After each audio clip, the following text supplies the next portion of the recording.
Anak lelaki ini memungut sebuah kulit ular yang sangat besar di hutan.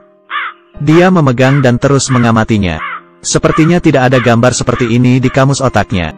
Saat ini, dia masih belum menyadari keseriusan masalah ini. Duduk sembari makan buah seperti tak ada yang terjadi. Musang yang licik datang dan mencuri buahnya. Si anak lelaki digiring oleh musang ke atas pohon. Lingkungan sekitarnya sangat sepi. Tiba-tiba muncul seekor ular piton. Ular piton bertanya dengan ramah kepada si anak. Si anak terpikat oleh ular piton itu. Dia melihat masa lalunya sendiri dari mata ular piton. Ternyata dia bernama Mowgli. Bertahun-tahun yang lalu ayahnya membawa Mowgli dan diserang oleh harimau di dalam gua. Tetapi harimau itu juga terluka oleh karena obor ayahnya, dan tidak memperhatikan keberadaan Mowgli saat kabur.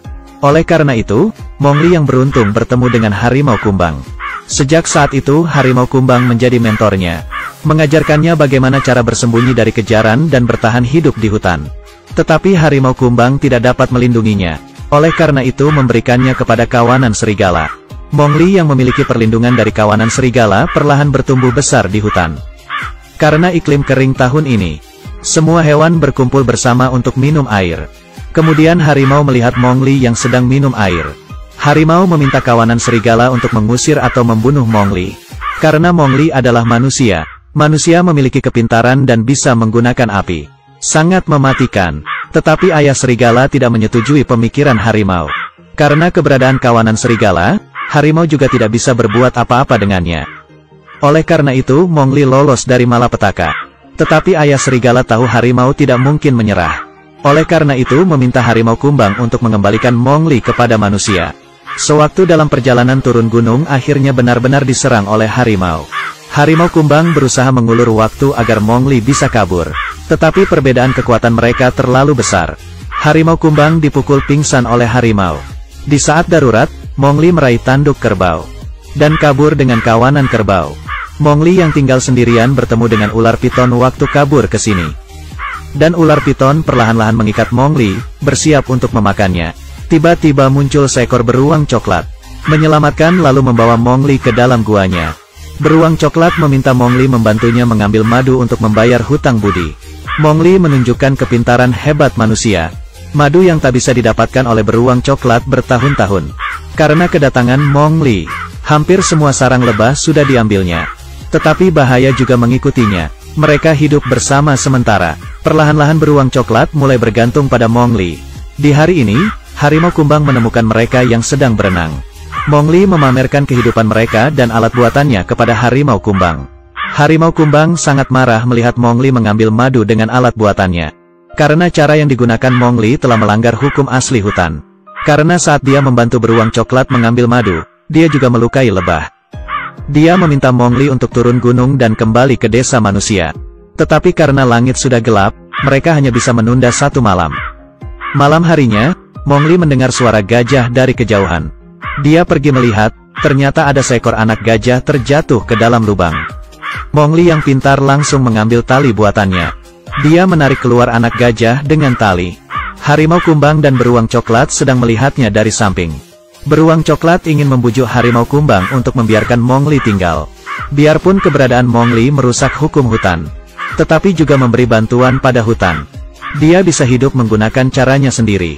Tetapi harimau kumbang memberitahu beruang coklat dengan tegas.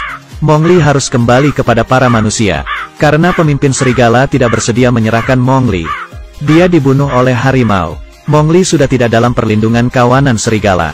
Setelah mengetahui keseriusan masalahnya, beruang coklat memberitahu Mowgli, dia bersamanya hanya karena ingin memanfaatkannya. Sekarang ingin mengusirnya ke tempat para manusia.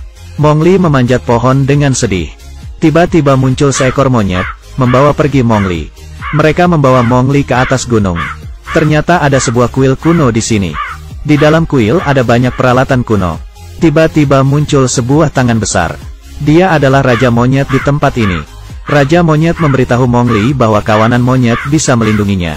Tetapi harus menggunakan bunga merah, yaitu api, sebagai syarat pertukaran. Tetapi Mowgli yang sejak lahir besar di hutan tidak mengetahui apa itu api.